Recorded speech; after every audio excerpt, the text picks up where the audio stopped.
दबंग स्वभाव की वजह से अनुपमा ने अपने बेटे आरव पर बचपन से ही कड़ा नियंत्रण रखा, जबकि संगीता ने अपने बेटे अनीस को अनुशासन में रखा, लेकिन किसी भी बंधन में नहीं बांधा। अनुपमा दीदी की चिट्ठी मिलते ही मैं एक ही सांस में पूरी चिट्ठी पढ़ गई। चिट्ठी पढ़कर 2 बूंद आंसू मेरे गालों पर लुढ़क गए। अनुपमा दीदी के हिस्से में कभी सुख नहीं रहा। कुछ दुख उन्हें उनके हिस्से के मिले, कुछ कर्मों से और कुछ स्वभाव से। इन तीनों में से कुछ भी यदि उनका ठीक होता तो शायद उन्हें इतने दुख नहीं भुगतने पड़ते। दीदी के बारे में सोचती हुई मैं अतीत में खो सी गई। हम दोनों बहनें माता पिता की लाडली थी। पिता ने हमें ही बेटा मान हमारे लालन पालन व शिक्षा दीक्षा में कोई कमी नहीं रखी। दीदी सुंदरता में माँ पर व स्वभाव से पापा पर गई थी। वह दबंग व उग्र स्वभाव की थी। वह दूसरे के अनुसार ढलने के बजाय दूसरे को अपने अनुसार ढालने में विश्वास रखती थी और परिस्थितियों के अनुसार ढलने के बजाय परिस्थितियों को अपने अनुसार ढाल लेती थी। यह उनका स्वभाव भी था और इसकी उनमें क्षमता भी थी। इसके विपरीत मेरा स्वभाव माँ पर व शक्ल सूरत पापा पर गई थी। मैं देखने में ठीक ठाक थी, शालीन व लुभावना सा मेरा व्यक्तित्व था। हर एक के साथ समझौता करने वाला, लगभग शांत स्वभाव था। जब तक बहुत परेशानी ना हो तब तक मैं खुश ही रहती थी। हर तरह की परिस्थिति के साथ समझौता करना जानती थी। मेरे स्वभाव में दबंगता तो नहीं थी, पर मैं दब्बू स्वभाव की भी नहीं थी। दीदी का दबंग स्वभाव सबको अपनी मुट्ठी में रखना चाहता। जो करे उनकी मन की करे, जो उनको ठीक लगे वह करे। विवाह के बाद भी पति व बच्चों पर उनका ही शासन रहा। यहाँ तक कि सास ससुर ने भी उनकी ही सुनी। किसी की क्या मजाल कि कोई उनकी इच्छा के विपरीत घर में कुछ कर दे। दीदी, इतना मत दबाया करो सबको। बच्चों पर इतनी अधिक बंदिश रखना ठीक नहीं है। मैं अक्सर दीदी को समझाने का प्रयास करती। तू अपनी समझ अपने पास रख। जैसे तूने खुला छोड़ा हुआ है बच्चों को, मेरे दोनों बच्चे मजाल है मेरे सामने जोर से हंस भी दे। कितने आज्ञाकारी बच्चे हैं, मेरे ही नियंत्रण का फल है, वरना इनके पापा तो इनको बिगाड़ कर रख देते। दीदी बड़े गर्व से कहती, दीदी आपके बच्चे आज्ञाकारी नहीं बल्कि डरते हैं आपसे। आज्ञा प्यार से माने बच्चे तब तो ठीक, लेकिन यदि वे डर कर माने तो जिस दिन वे आत्मनिर्भर हो जाएंगे आपकी सुनेंगे भी नहीं। मैं दलील देती तो दीदी मुझे जोर से झिड़क देती। दीदी के इस दबंग रूप को अगर सकारात्मक पहलू से देखा जाए तो पूरी गृहस्थी का भार उनके ही कंधों पर था। जीजा जी अक्सर बीमार रहते थे। उन्हें दिल की बीमारी थी। किस तरह वह नौकरी कर लेते थे बस। बाकी समस्याएं दीदी के जिम्मे थी। दीदी हिम्मत वाली थी। हर मुश्किल का सामना वह किसी तरह कर लेती थी। इसीलिए जीजा जी बीमार होने के बावजूद थोड़ा जी गए, लेकिन बीमार दिल के साथ आखिर वह कितने दिन जी पाते। एक दिन परिवार को आधा अधूरा छोड़ वह इस दुनिया से कुछ कर गए। दीदी की हिम्मत ने परिवार की पतवार फिर से चलानी शुरू कर दी। उन्होंने बेटी की पढ़ाई छुड़वाकर उसके लिए लड़का देखना शुरू कर दिया। दीदी, रचना पढ़ने में तेज है, उसकी इतनी जल्दी शादी क्यों कर रही हो, उसे पढ़ने दो। मैं बोली तो तू अपनी गृहस्थी के बारे में सोच संगीता, मेरी बेटी मेरी जिम्मेदारी है। उन्होंने मुझे 2 टूक जवाब दे दिया। दीदी ना किसी की सुनती थी ना किसी की मानती थी। रचना भी बहुत रोई, गिड़गिड़ाई। बेटे ने भी बहुत कहा, पर दीदी ने B.Com खत्म करते ही उसका विवाह कर दिया। अपनी सफलता पर दीदी बहुत खुश थी कि उन्होंने अकेले होते हुए भी बेटी का विवाह कर दिया और बेटी ने चू भी नहीं की। रचना को खुश देखकर मैंने भी अपने दिल को समझा लिया। हालांकि उसके सपनों के कोपलों को झुलसते हुए मैंने साफ महसूस किया था। दीदी कभी कभी बच्चों के साथ हमारे घर रहने आ जाती थी। उनका बेटा आरव इतना आज्ञाकारी था कि उन दिनों मुझे अपना अनीस कुछ ज़्यादा ही बिगड़ा हुआ और उदंड दिखाई देता। उन दोनों माँ बेटे में मैंने कभी बहस होते नहीं देखी। माँ बेटे के बीच झगड़ा तो दूर की बात थी, जबकि मेरे और मेरे बेटे के बीच बिना कारण हमेशा ठनी ही रहती।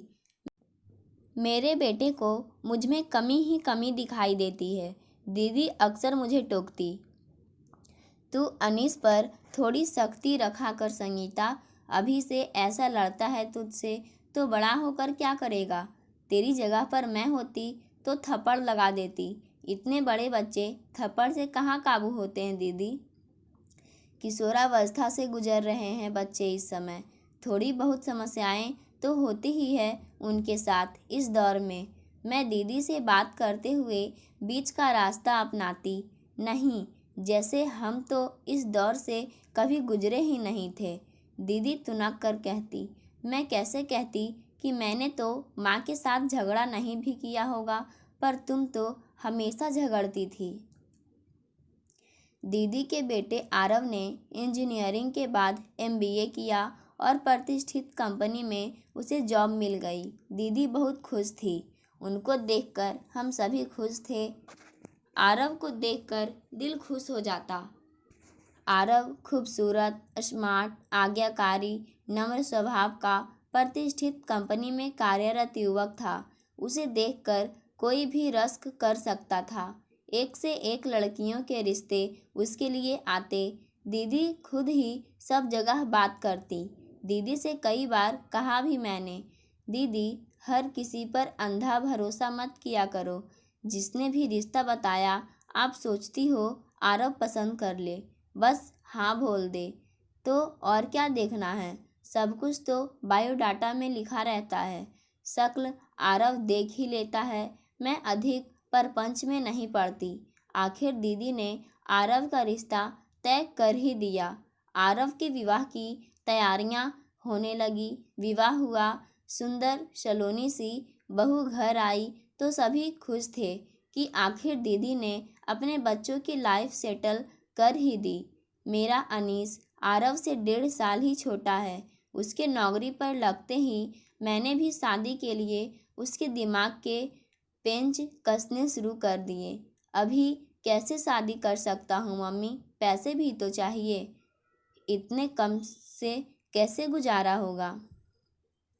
उसका जवाब सुनकर मैं हतप्रभ रह गई। आखिर प्रतिष्ठित कंपनी में मैनेजर के पद पर कार्यरत मेरे बेटे के पास गृहस्थी बसाने के लिए पैसे कब होंगे। नौकरी पर लग जाने के बाद भी मेरे बेटे व मुझ में किसी न किसी बात पर ठन ही जाती। जब घर आता तब आने के कुछ दिन तक और जाने के कुछ दिन पहले तक हमारे बीच में कुछ ठीक रहता। बाकी दिन किसी न किसी कारण से हम माँ बेटे के बीच अनबन चलती रहती। शादी के लिए हाँ बोलने में भी उसने मुझे बहुत परेशान किया। उसके पापा ने एक दिन उसे खूब जोर की डांट लगा दी। अनीस, यदि तुम अभी शादी के लिए हाँ नहीं बोलोगे तो तुम्हारी शादी करने की हमारी कोई जिम्मेदारी नहीं। तब तुम खुद ही कर लेना। बच्चों की शादी करना माता पिता की जिम्मेदारी है और हम तुम्हारी शादी करके अपनी जिम्मेदारी से मुक्त होना चाहते हैं। तब जाकर उसने मौन स्वीकृति दी और रहस्योद्घाटन किया कि उसे एक लड़की पसंद है और वह उसी से शादी करेगा। उसके रहस्योद्घाटन से बची खुची आशा भी टूट गई। ऐसा लगा जैसे बेटे ने हमसे माँ बाप होने का हक भी छीन लिया। मैंने कुछ समय तक बेटे से बात भी नहीं की। किसी तरह मौन रहकर अपने दुख पीती रही और खुद को आने वाली परिस्थितियों के लिए तैयार करती रही। दीदी की बहू को देखती तो दिल में एक हुक से उठती। काश अनीस ने भी लड़की ढूंढने का काम मुझ पर छोड़ा होता। छाट कर खानदानी बहू ढूंढती। आखिर रिश्तेदारी भी कोई चीज़ होती है। संबंधी भी तो अच्छे होने चाहिए। माता पिता अच्छे होते हैं तभी तो लड़की में अच्छे संस्कार आते हैं। लेकिन जब अनीस से कहा तो तुरंत जवाब मिल गया, ये पुराने जमाने की घिसी पिटी बातें मत करो मुझसे। जिस लड़की से हम थोड़ी देर के लिए मिलते हैं उसके बारे में हम क्या जानते हैं, और जिसको मैंने पसंद किया है उसे मैं पिछले 4 साल से जानता हूँ। अंकिता अच्छी लड़की है माँ, और वैसे भी परिवार और बीवी में संतुलन रखने का काम तो लड़के का है, और वह मुझे अच्छी तरह से आता है। दिल किया कि कहूँ, तू तो माँ और अपने बीच ही संतुलन नहीं रख पाया। कितनी लड़ाई करता है, अब बीवी और परिवार के बीच तू क्या संतुलन रखेगा। फिर भी उस तुम कामिजाज लड़के से ऐसी गंभीर बात सुनकर कुछ अच्छा सा लगा। उधर बहू के आने के बाद दीदी व्यस्त हो गई। उनके उत्साह की कोई सीमा नहीं थी। हम सभी खुश थे। जीजा जी के जाने के बाद उदासी व गम में डूबी दीदी को जिंदगी जीने की खूबसूरत बहाना मिल गया था। लेकिन कुछ समय बाद ही उनका उत्साह कुछ खत्म होने लगा। फोन पर भी उनकी बातें गमगीन होने लगी। उत्साह की जगह चुप्पी व उच्छ्वासों ने ले ली। मैं बहू के बारे में कोई बात करती तो अक्सर टाल जाती। जिस बेटे की तारीफ करते दीदी की जबान नहीं थकती थी, उसके बारे में बात करने पर दीदी अक्सर टाल जाती। मुझे कारण समझ में नहीं आ रहा था। बेटा तो दीदी का हमेशा से ही आज्ञाकारी था। बहू भी ठीक ही लगती थी। मिलना ही कितना होता था उससे। फिर भी जितना देखा चुलबुली सी लगती थी। पता नहीं दीदी को क्या दुख खाए जा रहा है। जीजा जी के जाने का दुख तो खैर अपनी जगह पर है ही, पर 2 साल हो गए हैं उनको गए हुए। दीदी कभी इतनी गमगीन नहीं दिखी। इनसे कहा तो बोले, तुम दीदी को उनके हाल पर छोड़ दो, उनका अब एक परिवार है, तुम बेकार बात में अपने टांग मत अड़ाओ। दीदी को हमेशा अपनी मर्जी की आदत रही है। अब बहू आ गई है, बेटे बहू की अपनी जिंदगी है। हो सकता है अब उन्हें अकेलापन महसूस हो रहा हो सकता है यही कारण हो। मैंने अपने मन को समझा लिया। हो सकता है बहू के आने से थोड़ा बहुत अनदेखा महसूस कर रही हो। मेरे बेटे ने तो लड़की पसंद कर ही ली थी, ना कि गुंजाइश ही कहाँ थी। मैं भी अपना मन पक्का कर शादी की तैयारियों में जुट गई। शादी की तैयारी करते करते उदासी का स्थान आखिर उत्साह ने ले ही लिया।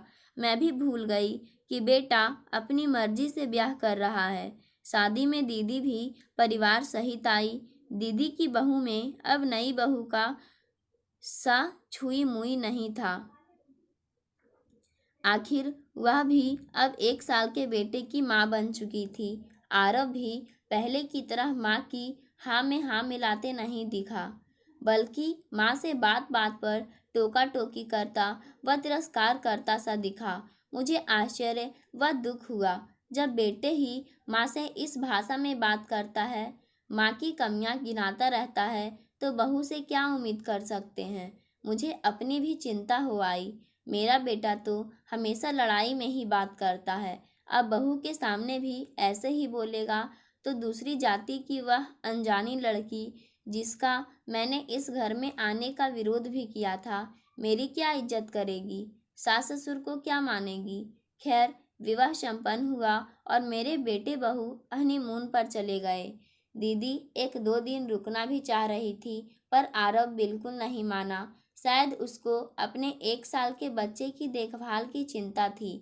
मैंने भी बहुत कहा, पर आरव का रवैया तो हमारे प्रति भी पराया सा हो गया था। दीदी अनीस और अंकिता हनीमून से लौट आए, तब मैं आऊँगी इस बार आपके पास, मैं बोली तो दीदी खास उत्साहित नहीं दिखी। मेरे कुछ दिन शादी के बाद के कार्य निपटाने में बीत गए।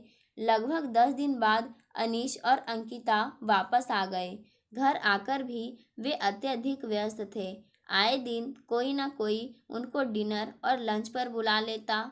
उसके बाद थोड़े दिन के लिए अंकिता मायके चली गई और अनीस को भी मैंने ठेल ठाल कर उसके साथ भेज दिया। यही सही समय था। मैंने इनको मुश्किल से मनाया और 2-4 दिन के लिए दीदी के पास चली गई। आरव और उसकी पत्नी ने मुझे खास तवज्जो नहीं दी। लगता था जैसे पहले वाला आरव कहीं खो गया है। दीदी अलबत्ता खुश हो गई। इस बार मैंने दीदी को पकड़ ही लिया। दीदी, मुझे सच बताओ, क्या गम खाए जा रहा है आपको? आधी भी नहीं रह गई हो। चेहरा तो देखो अपना। मैं बोली, कुछ नहीं। बोलकर दीदी चुप हो गई। दीदी की आंखें भर आई। कुछ तो है दीदी, मुझे भी नहीं बताओगी तो किसे बताओगी? दीदी चुप आंसू पोंछती रही। मैं उनका हाथ सहलाने लगी। बोलो ना दीदी। पता नहीं संगीता, आरव को क्या हो गया है। बात बात पर मुझे टोकता है, मुझ पर चिल्लाता है। यह तो बात ही नहीं करता, और जब बात करता है तो कड़वा ही बोलता है। बहू तो तीखी है ही, पलट कर जवाब देना उसका स्वभाव ही है। पर आरव भी हमेशा उसका साथ देता है। उसे मुझ में कमियां दिखाई देती है। कैसे दिन बिताऊं इन दोनों के साथ? मेरे सामने जोर से भी ना हंसने वाला मेरा बेटा, जिसने कभी मुझसे अलग जाने की हिम्मत नहीं की थी, आज मुझ पर अपनी बीवी के सामने इतनी जोर से चिल्लाता है कि सहन नहीं होता। दीदी फफक फफक कर रोने लगी। पर ऐसा क्यों करता है आरव? पता नहीं, पुरानी पुरानी बातें याद कर कर के मुझ पर दहाड़ता रहता है। पढ़ने वाले बच्चों पर तो बंधन सभी लगाते हैं संगीता। मैंने क्या गलत किया? आरव का आचरण समझ में नहीं आ रहा था। बहू आखिर कितनी भी खराब क्यों ना हो, तभी क्या आरव का उसे समझाना जरूरी नहीं? और कम से कम अगर उसकी बीवी पर नहीं चलती तो वह माँ के साथ अपना व्यवहार तो ठीक रख सकता है। दीदी जो कुछ बातें बता रही थी, लग रहा था जैसे मेरा किशोरावस्था का अनीस मेरे सामने आ खड़ा है। तब दीदी कहती थी, मैं तेरी जगह होती तो थप्पड़ लगा देती।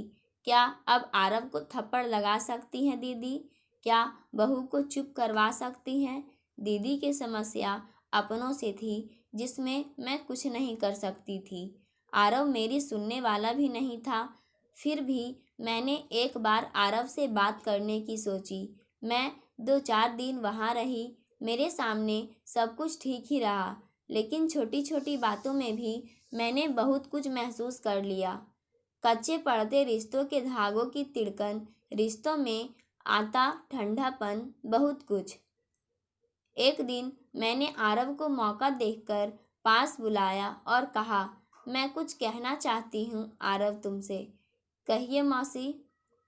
आरव ने बिना किसी लाग लपेट के नितांत लापरवाही से कहा, कुछ निजी सवाल करूँगी, बुरा तो नहीं मानोगे?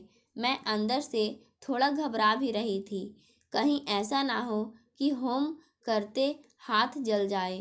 क्या? आरव की प्रश्न भरी नजरें मेरे चेहरे पर टिक गई। मेरी समझ में नहीं आया कहाँ से बात शुरू करूँ। क्या कुछ ठीक नहीं चल रहा है घर में? मेरे मुंह से फिसल गया। क्या ठीक नहीं चल रहा है? आरव की तैयारियां चढ़ गई। अपनी माँ को नहीं जानते आरव? दीदी अपने जीवन की कमियों के बारे में बात भी करती है कभी? वह तो हमेशा ही अपने आप को संपूर्ण दिखाना चाहती है। हाँ, चाहे उसके लिए घर वालों को कितनी भी घुटन क्यों ना हो। कैसी बात करते हो आरव? तुम अपनी माँ के बारे में बात कर रहे हो। जानता हूँ मौसी, जीवन भर माँ सब पर हुक्म चलाती रही। अब माँ चाहती है कि बहू बेटे की गृहस्थी भी उनके अनुसार ही चले। बहू को भी वह वैसे ही अंकुश में रखे जैसे हम सबको रखती थी। उनकी किसी के साथ बन ही नहीं रख सकती। आरव गुस्से में बोला। आरव, क्या मैं दीदी को नहीं जानती? कितना संघर्ष किया है उन्होंने जीवन में। सभी नाते रिश्ते भी निभाए। तुम्हारे पापा को भी देखा। उन्हें तुम्हें उनके संघर्ष को समझना चाहिए। यह नहीं कि बीवी ने कुछ बोला और तुमने आंख मूंद कर विश्वास कर लिया। मैं हिम्मत करके कह गई, मैं इस बारे में अधिक बहस नहीं करना चाहता मौसी, और मैं आँख मूंद कर क्यों विश्वास करूँगा? क्या मैं माँ का स्वभाव नहीं जानता? कहकर आरव उठ गया। आरव चला गया, लेकिन मेरे दिल में एक सूनापन छोड़ गया। आरव का व्यवहार देखकर मैंने अनीस और अंकिता की तरफ से अपना मन और भी मजबूत कर लिया। कैसा बदल जाता है बेटा शादी के बाद, और मेरा बेटा तो पहले से ही बदला बदलाया है। बस अंतर इतना है कि दीदी के साथ जीजाजी का साथ नहीं है। दीदी, कुछ दिन मेरे पास रहने आ जाओ।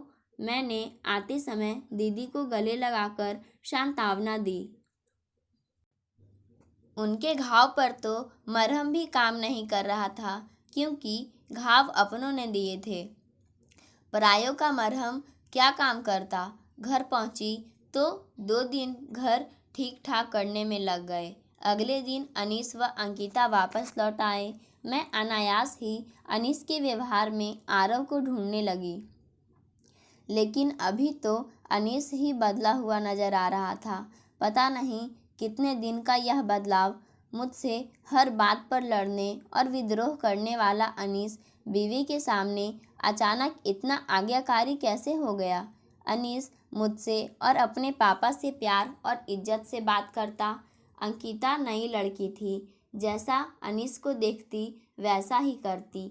मैं शाम की चाय बना रही थी। अनीस और अंकिता बरामदे में बैठे थे। तब तक उसके पापा भी बरामदे में चले गए। एक कुर्सी खाली पड़ी थी। फिर भी अनीस ने उठकर पापा की तरफ अपनी कुर्सी बढ़ा दी। मैं अंदर से देख रही थी। चाय की ट्रे लेकर मैं बाहर आ गई। अनीस की ही तरह अंकिता ने भी उठकर मेरी तरफ अपनी कुर्सी बढ़ा दी। अनीस ने उठकर मेरे हाथ से चाय की ट्रे ले ली। कहीं अंदर तक मन भीग गया। बात बड़ी छोटी सी थी, पर अपने अनीस से इस तरह के व्यवहार की उम्मीद नहीं की थी। नौकरी के बाद उसमें थोड़ा बहुत बदलाव आया तो था, लेकिन विवाह के बाद दीदी कहती है आरव अब वह आरव नहीं रहा, और इधर अनीस भी वह अनीस नहीं रहा है। बदलाव तो दोनों में आया, पर एक दूसरे के विपरीत। ऐसा क्यों? तभी अनीस मुझे कंधे से पकड़कर बिठाता हुआ बोला, बहुत कर लिया मम्मी आपने काम। अब अपनी जिम्मेदारी अंकिता को दो, और आप तो बस इसकी मदद करो और बैठकर राज करो। पापा के साथ ज़्यादा वक्त बिताओ, घूमने जाओ। एक समय होता है जब माता पिता बच्चों के लिए करते हैं, फिर एक समय आता है जब बच्चे माता पिता के लिए करते हैं। आप दोनों ने बहुत किया, अब हमारा समय है। मैं अपलक अनीस का चेहरा देखती रह गई। अनीस ने मुझे कुर्सी पर बिठा दिया। अंकिता ने अपने पापा और मुझे चाय का कप पकड़ा दिया। सभी बातें करते हुए चाय पी रहे थे, और मैं अपने आप में गुम सोच रही थी कि किशोरावस्था में आवश्यकता से अधिक नियंत्रण ने शायद आरव की आक्रामकता को, गुस्से को, माता पिता के अनुशासन के प्रति उस उम्र के स्वाभाविक विद्रोह को बाहर नहीं निकलने दिया। यहाँ तक कि जीजाजी भी दीदी से दबते रहे। आरव को दीदी से शिकायत भी हुई तो उसने अपने अंदर दबा ली। चिंगारी अंदर दबी रही, और बहू की शिकायतों ने उसे शोलों में बदल दिया, और किशोरावस्था की उन मासूम सी शिकायतों को इतना कठोर रूप दे दिया। कितना कहती थी मैं दीदी से तब कि बच्चों पर आवश्यकता से अधिक नियंत्रण ठीक नहीं है। बंधन और अनुशासन में फ़र्क होता है, पर दीदी किसी की कहाँ सुनती थी।